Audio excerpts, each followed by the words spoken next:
Dead Space 3 gets a bad rep. I don't think I'd be really hazarding a guess in saying that it's the least admired game in the series in the eyes of the fans. Its lukewarm critical reception and less than stellar commercial sales, at least compared to those of its predecessors, led to the cancellation of Dead Space 4 by publisher EA, which was kinda harsh, and was a contributing factor in the closure of Dead Space developer Visceral Games in 2017, even harsher. I myself have been guilty of being critical towards Dead Space 3. When it came out back in 2013, a few things it did soured me on the franchise. I was left mystified by some of the decisions made in it. It left a gaping hole of disappointment in my soul, which is the main reason I had not returned to it in all the years since. But following my recent playthrough and capture of the game in preparation for this retrospective video, I am happy to say that my feelings towards Dead Space 3 have greatly improved. I was too hard on it, misguided. While it still has flaws with it that I want to address, and yes, I do still believe it's the weakest of the trilogy as a complete package, there is a lot to praise as well. I think a lot of Dead Space 3 is misunderstood and misrepresented. Unlike Dead Space 1 and 2 that found ways to effectively balance their action and survival horror elements, more so the latter, as the original Dead Space remains the strongest from a purely survival horror standpoint, the scariest of the bunch, Dead Space 3 feels a lot more like your run-of-the-mill action game. Dramatic set pieces, explosions, and you never really feel like you're at a disadvantage playing it. You feel overpowered. It's less frightening and nail-biting atmospherically. Isaac Clarke is like Nathan Drake from Uncharted, with how invincible he feels against these seemingly insurmountable odds the game puts in front of you. The big addition Dead Space 3 makes to the tried and tested formula from past games, one I think was a bit controversial, is the introduction of a weapon customizer at crafting benches. In theory, it's a solid idea. Isaac is an engineer after all, and once you do get the hang of it, it is a lot of fun with the surplus of options and upgrades available to you. But I do think it could have been made more intuitive. You don't really feel like you're taking full advantage of this system until later parts of the game, when you have enough found resources to pump into it. EA being EA, Dead Space 3 incentivized microtransactions to get more resources fast. During the later parts of this game, when you have enough resources in your inventory, it's not an issue, and you'll be creating some pretty sweet and badass hardware. But for the longest time, you'll feel like you're just scratching the surface with this system, and it can be a little frustrating, to be honest. The benches act as the one-stop shop to craft not only weapons and their upgrades, but ammunition and healing items too. Weapon upgrades don't use power nodes anymore, and instead, these square circuits you find that give you combinations of plus and minus effects. Ammo has become universal, which I think is one of the biggest issues with this crafting system. I know it's been simplified due to all of the other resources you collect now, but once you learn the stronger weapon types and ammo combinations, like the chain gun with acid rounds for example, you rarely find yourself switching weapons and using different strategies. Dead Space 3 doesn't really promote that kind of thing like past games did, that had distinct weapons and ammo to pick up. When you ran out of bullets with one weapon, you were forced to switch to another, one you may have been less comfortable using. You were prevented from relying on just one and coasting through the entire game. I know customizing weapons allows you to use two different types at the same time in Dead Space 3, but still, I don't think the player is as experimental as the developer wants them to be, not once you find a gun that works and devastates anything that crosses its path. What it comes down to is that Dead Space 3 is way too easy. With universal ammo and pooled resources to create weapons, upgrade them, and your rig, the challenge of inventory management is essentially gone in this game. I found myself with too many healing items in my playthrough. They're very inexpensive to craft, even the larger med packs. It doesn't help that on top of the resources you find yourself in the game world, and by defeating enemies, you get up to 3 scavenger bots that you can deploy to find even more resources, and deposit them automatically at crafting benches. For so much of this stuff, you feel like you're on autopilot. You've got a constant safety net underneath you. I played on normal difficulty, but this is one you might want to start on harder difficulties instead. It's just not that challenging. The weapon crafting is the main change fundamentally Dead Space 3 implemented, but a few other quick things of note I wanted to bring up include the zero-gravity sections. They've been made far more expansive. You'll be flying around in these larger outer space environments. Because there is more distance to cover, oxygen can be replenished with floating air canisters that are highlighted. These zero-gravity sequences were some of my favorites in Dead Space 2, but unfortunately, in Dead Space 3, they disappear from the game from about the halfway point until close to the end. I think maybe their novelty had worn off. You walk around and shoot things most of the time in Dead Space 3. While you can still aim your gun to point your flashlight to light up darkened areas, the pattern of the visors on Isaac's suit helmets also light up the environments a little bit too, which is a cool lighting effect Visceral added. You still have the hacking minigame to open some doors, but now there's another that has you sliding nodes using the 2 analog sticks. They can't go through each other. A few times you will also have to flip switches on fuse boxes to match the amount of electricity required. This kind of thing we've seen in many other games before, but it's satisfying and fun nonetheless. Dead Space 3 shakes it up by having side missions on top of the main story objectives. Throughout the game, you uncover these optional missions and can set them as your primary goal under the Missions tab. I recommend you do as many of them as you can, not only to find more upgrades and resources for your crafting, but also to expand upon the rich lore found in these games. A few of the side narratives surrounding the survivors, or what's left of them, are as fascinating as they are unsettling. The side missions do add quite a bit of needless length to the game though. Dead Space 1 had 12 chapters, Dead Space 2 had 15, and Dead Space 3 has 19, minus the 7 side missions made available to you throughout. Dead Space 3 does get a bit tiring in areas. Not all of the side missions are that compelling. One major complaint I do have regarding them is that despite your goals varying from mission to mission, a few of them seem to reuse similar bunker environments, as if the developers just copy and pasted assets. Some of these missions don't feel as unique as they could have been appearance-wise, which can make them feel really boring, all too familiar once you've beaten several. There are 3 additional side missions you come across that can only be played in co-op. Yes, another thing Dead Space 3 implemented was cooperative online play. At any point, you could pause the game and invite a friend to join a session, playing as the game's secondary antagonist, Sergeant John Carver of the Earth Defense Force. Playing online multiplayer would adjust some of the game's puzzles, and apparently have each player experience unique dementia-induced hallucinations. I've never played the co-op version of the campaign before because I don't like playing online.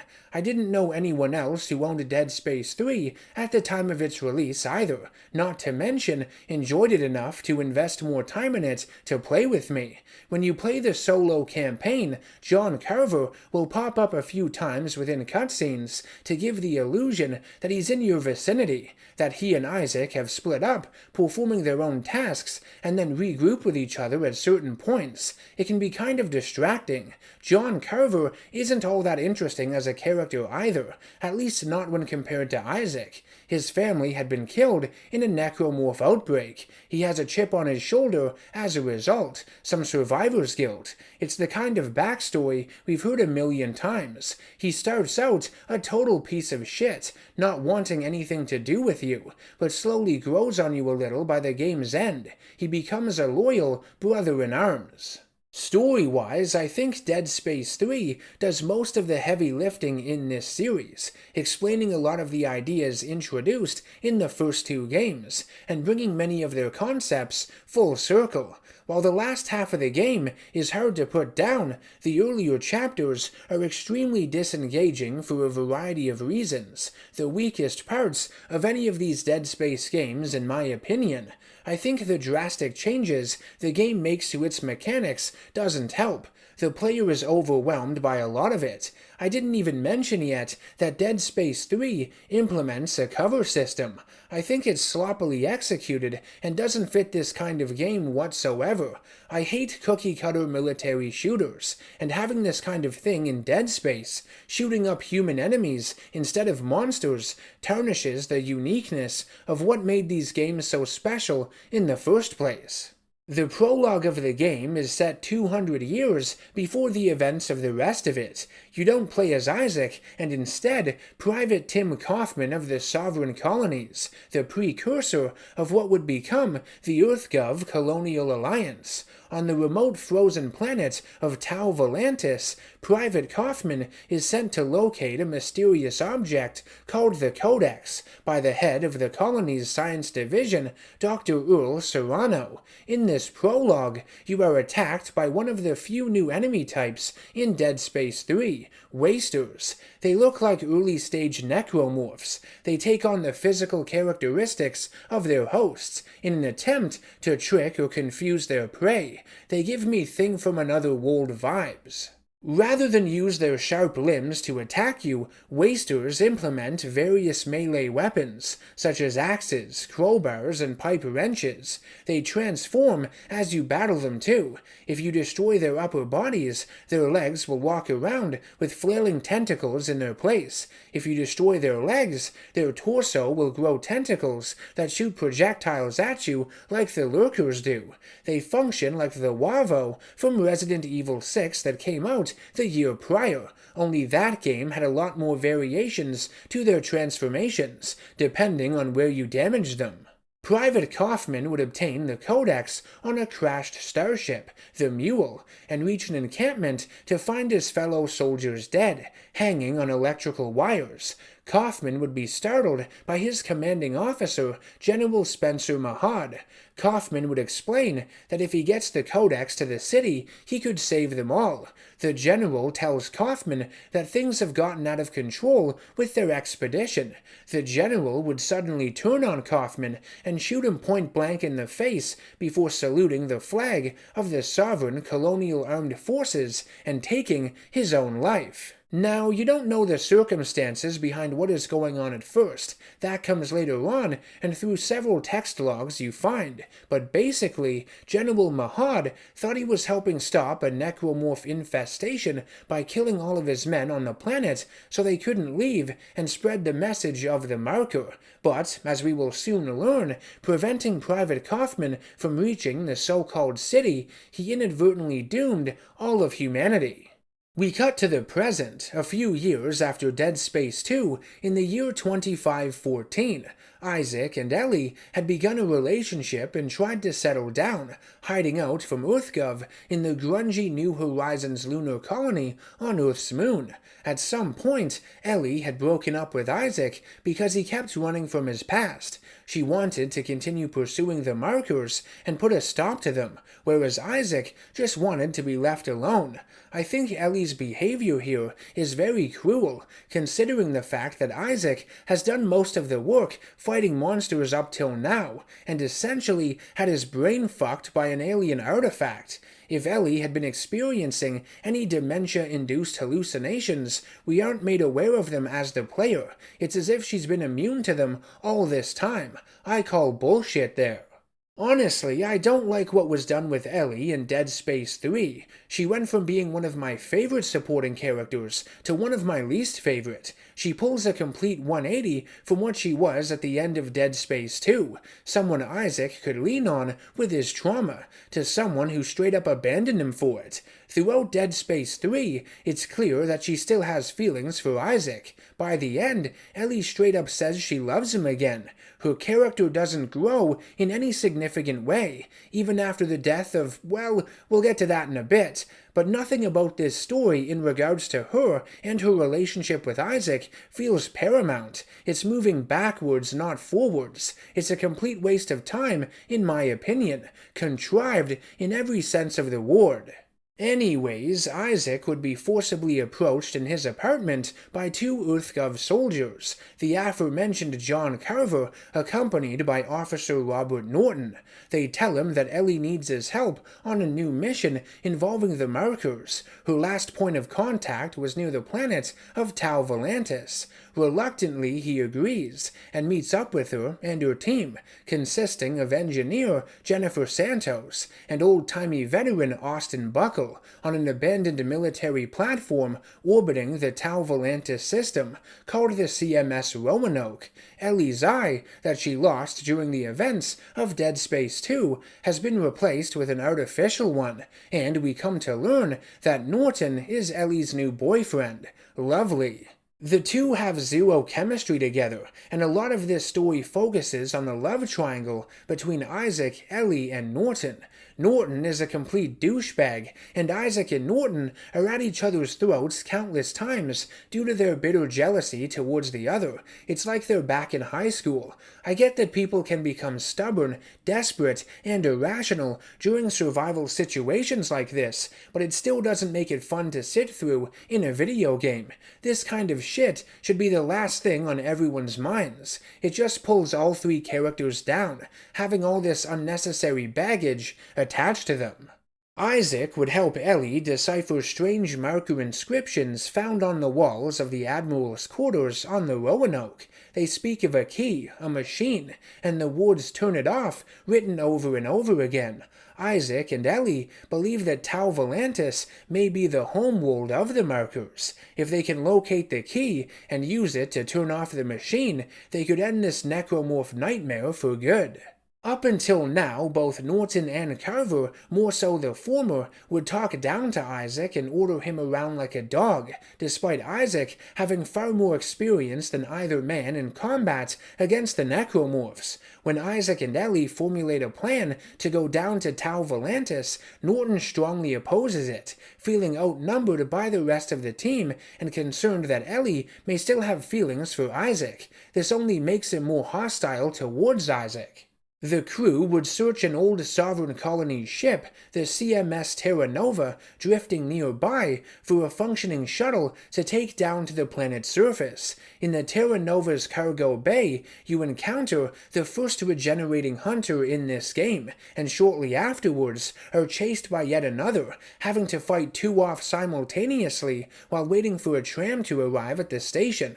Having a battle of this magnitude happen in Chapter 5 this early in the game, when you're still getting your bearings with the new crafting mechanics, is actually quite challenging. It led to my first death. Hunters can be big meanies.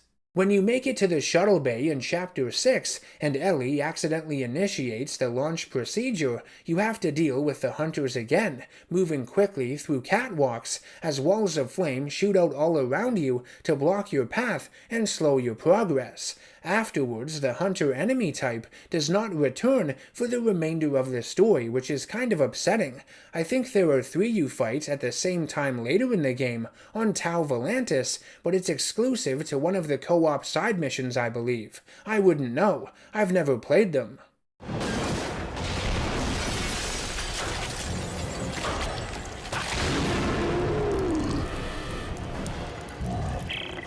Oh, shit! This one's regenerating! How are you going to kill it? I'm not! As Isaac, you get to steer the Terra Nova shuttle through the atmosphere of Tau Volantis, dodging debris and space mines, but you're an engineer and not a pilot. The ship gets knocked off course, breaks apart, and crashes, separating the team. I mentioned that the beginning chapters of Dead Space 3 are a bit disengaging, but once you land on Tau Volantis, the story picks up a great deal. The snowy planet is my second favorite location from the series, under the Ishimura from the first game. I just find it to be so unique, so different from what had come before. I think it's one of the best snowy environments ever put in a video game, in all honesty. I can count on one hand the ones that truly stand out to me, and Tau Volantis is one of them. You really get a sense of the harshness of the cold. Until you find an insulated snowsuit, Isaac is freezing to death. A whole new countdown meter is present on his rig that shows his body temperature. You have to walk close to fires, the burning remains of the crashed shuttle, or activate generators inside of buildings to heat him back up. There's low visibility in every direction, and veering off the beaten path for too long to try and find some extra goodies could lead to your demise. Once you acquire a snowsuit, I love how the snow builds up on it the longer you are outside. Visceral puts so much care and attention into the mechanics and visuals here. I just wish more of Dead Space 3 took place on Tau Volantis. It takes a bit too long for you to get here.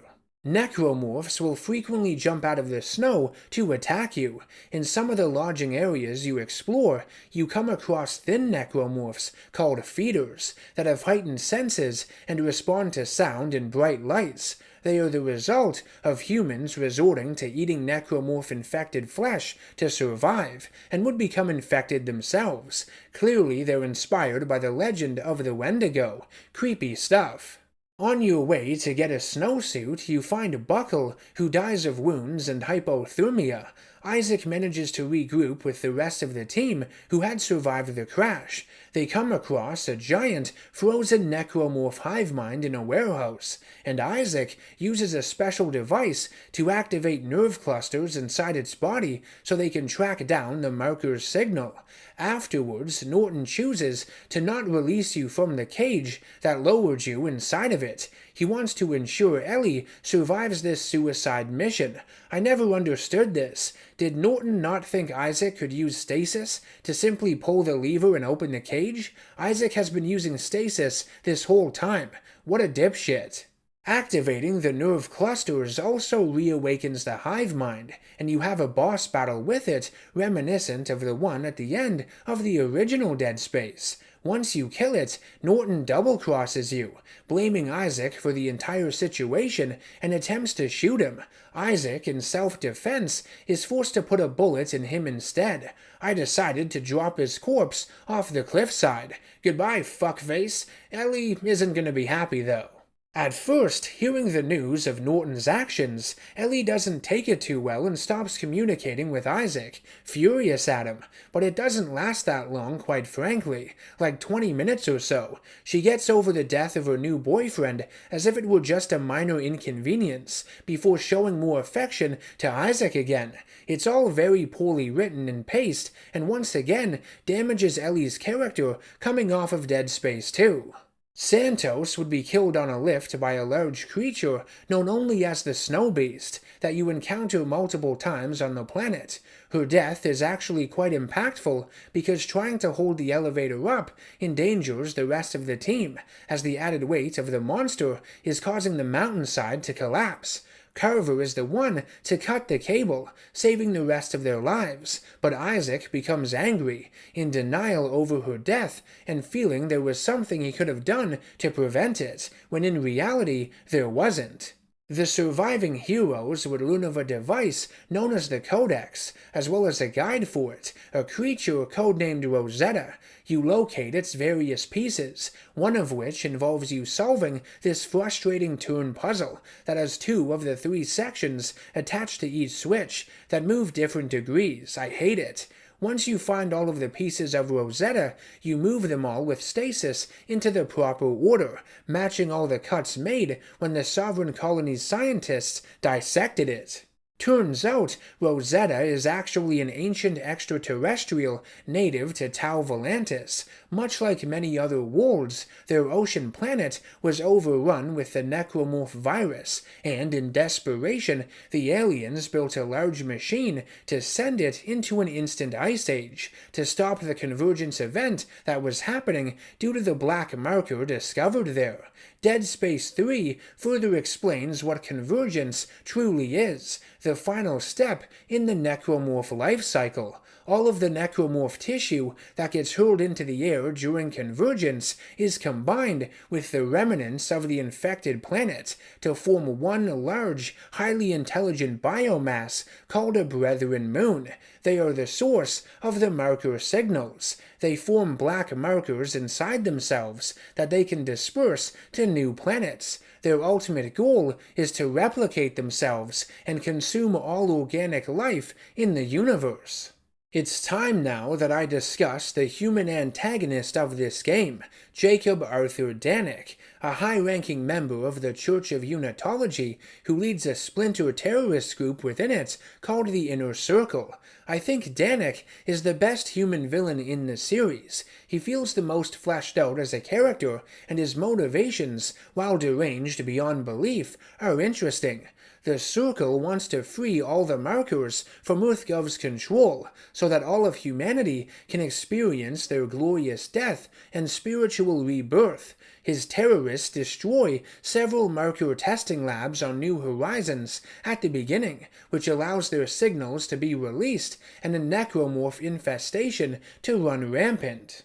Danik and his soldiers follow you to Tau Volantis. They view Isaac Clarke as a marker killer and do everything in their power to obtain the Codex key so that they can deactivate the machine and reawaken the Blood Moon to initiate convergence.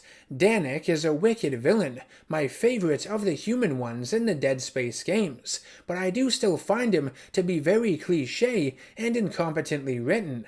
Numerous times he will threaten you over comms, telling you that he will not hesitate to shoot you the next chance he gets, only to do the opposite when the time comes. He's extremely devout to his religious beliefs, belief in the process of the convergence, what he thinks is going to happen during it, but like all of these religious wackos, he's misguided and a massive hypocrite. When the truth behind the Brethren Moons are revealed, he asks Isaac how he could possibly know what they are and what their true intent really is. That's calling the kettle black, isn't it? How the fuck does he know everything he is spewing is truth? He has no fucking idea, and the audacity to claim that he does. Once you get a hold of the Codex, which, by the way, was actually created by the marker-brainwashed sovereign colonies to turn off the alien machine using research done on Rosetta, you guessed it, Danik and his men take it away from you. They flood the lab containing Rosetta with a deadly gas, and with no way out, Ellie tearfully tells Isaac to close the door so he and Carver can escape. She also tells Isaac she loves him. Remember Norton? Me neither. Enraged by the death of Ellie, Isaac and Carver go after Danik and the rest of his circle, mowing down as many as they can and stealing back the Codex. They reach the machine, which is the size of a city. The characters even believe it to be one at first. Navigating your way through the machine is captivating, because you get to use a lot of visually interesting technology, opening doors with different ancient symbols, and learn a bit more about the aliens and the purpose of this underground, at one point underwater, structure. It was their last defense against the necromorph plague that was destroying their home.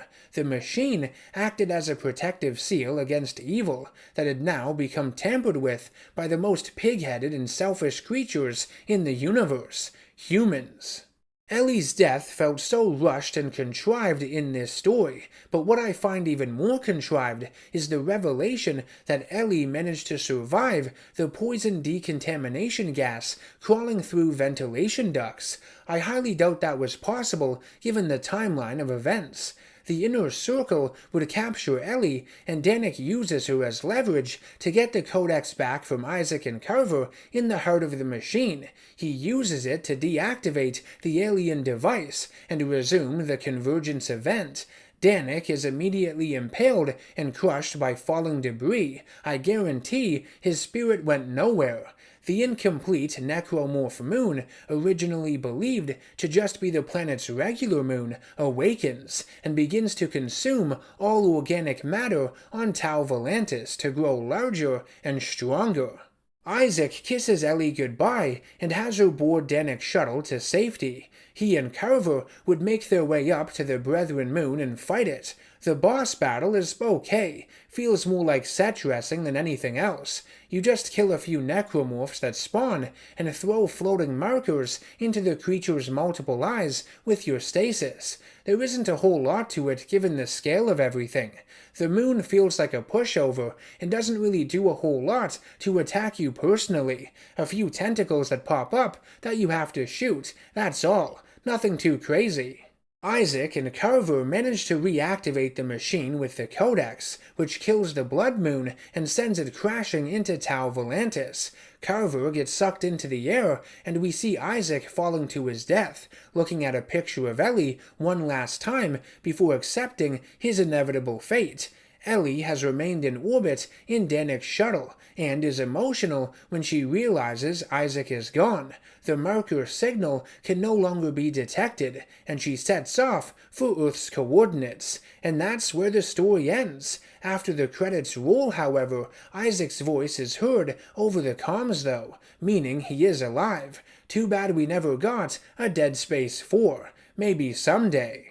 What we did get to further the events of Dead Space 3 was a DLC story expansion entitled Awakened, which I want to quickly go over here. Reception for this DLC was mixed upon release. There was criticism targeted at its short length, and reuse of assets and locations from the base game, like Tau Volantis and the Terra Nova ship, and yeah, I agree, it's kind of lazily put together. The biggest issue I have with it is how it ends this trilogy on an even more confusing and dour cliffhanger than the base game did. We really needed Dead Space 4 to tie up some of these loose ends.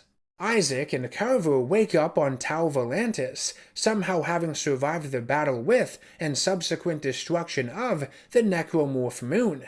They believe they are dead, possibly in some sort of purgatory. They encounter more necromorphs and experience more hallucinations, and Isaac is befuddled. He doesn't know how the infections are able to continue without the blood moon, without the marker signal.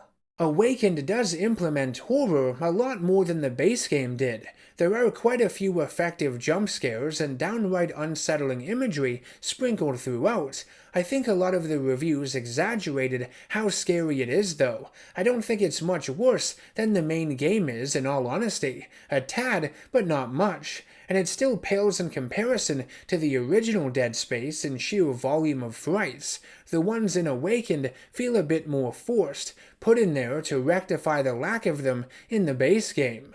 There are some interesting ideas presented in Awakened, and I still recommend it to anyone who enjoys the Dead Space series and its lore.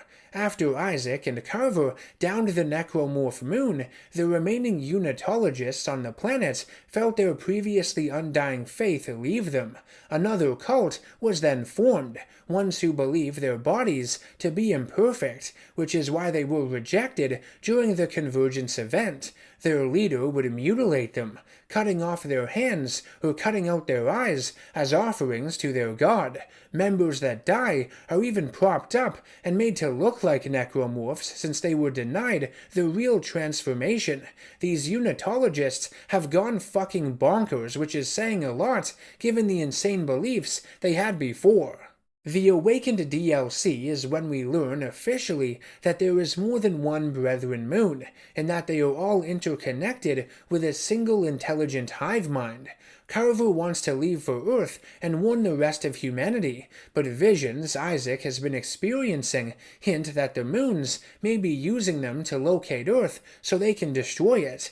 Isaac wants to sabotage their means of transport, and Carver just wants to go home. They turn against each other temporarily, falling into madness and dementia just like everyone else. But the moons reveal to Isaac that they have accessed his mind and already know the location of Earth.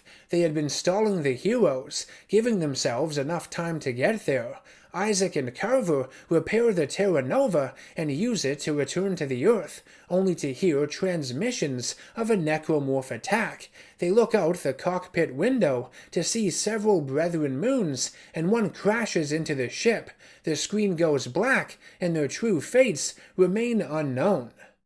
So after everything I've gone through in this video, how good is Dead Space 3? Does it hold up? What do I think of it? Well, it is the weakest of the Dead Space games for sure, though I enjoy the story elements involving the aliens on Tau Volantis, their machine, and the necromorph moons. Both endings, the base one and the one found in the DLC, leave things on a cliffhanger that was unfortunately never followed through on.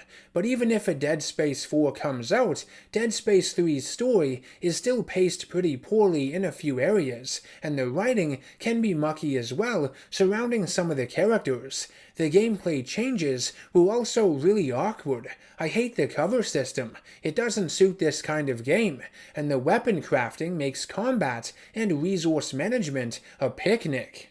That said, my initial thoughts towards Dead Space 3 10 years ago were too harsh. I did have a lot of fun revisiting this game for this review. I wasn't bored like I was in my first playthrough of it, that I recall at least. I think time has made me more wise as a gamer, more attentive to the little things that I may have underappreciated in my youth. Dead Space 3 is far from being an outstanding game like its predecessors, but it's also not terrible either, like some people may have you believe, myself being one of them years ago. I like Dead Space 3. I have a soft spot for it now, and I think if they ever come out with a Dead Space 4 and follow through on some of the story points unanswered here, I'll even have a greater appreciation for it in the future. Dead Space 3 has a rightful place in this series. Go play it if you haven't before. That's gonna do it for my Dead Space retrospective this year. I hope you enjoyed it. Last year I looked at the Resident Evil games. This year the primary focus was on Dead Space, but moving forward, unless there are new releases in either of these franchises, I'm not going to be reviewing any more survival horror games in the month of October. I'm not going to make this a yearly tradition. There aren't any more franchises in this genre I want to talk about, at least at the moment. Don't worry, I will still be branching out with some more retrospective series in the coming year that aren't superhero and comic book related, but those will be dropping at random, not having anything to do with Halloween and the spookiness of the season, my favorite time of year. Stay tuned next week as I have a full lineup of Halloween-themed comic reviews coming out, the first official Halloween special I'll be doing since before the pandemic. I want to thank you all for taking the time out of your busy lives to watch my content. If you'd like to show your support to me and my channel and ensure the production of future videos like this one, please do so by subscribing, hitting that bell icon for notifications, and by becoming a patron if you can. I will see you all next time. Take care and stay nerdy.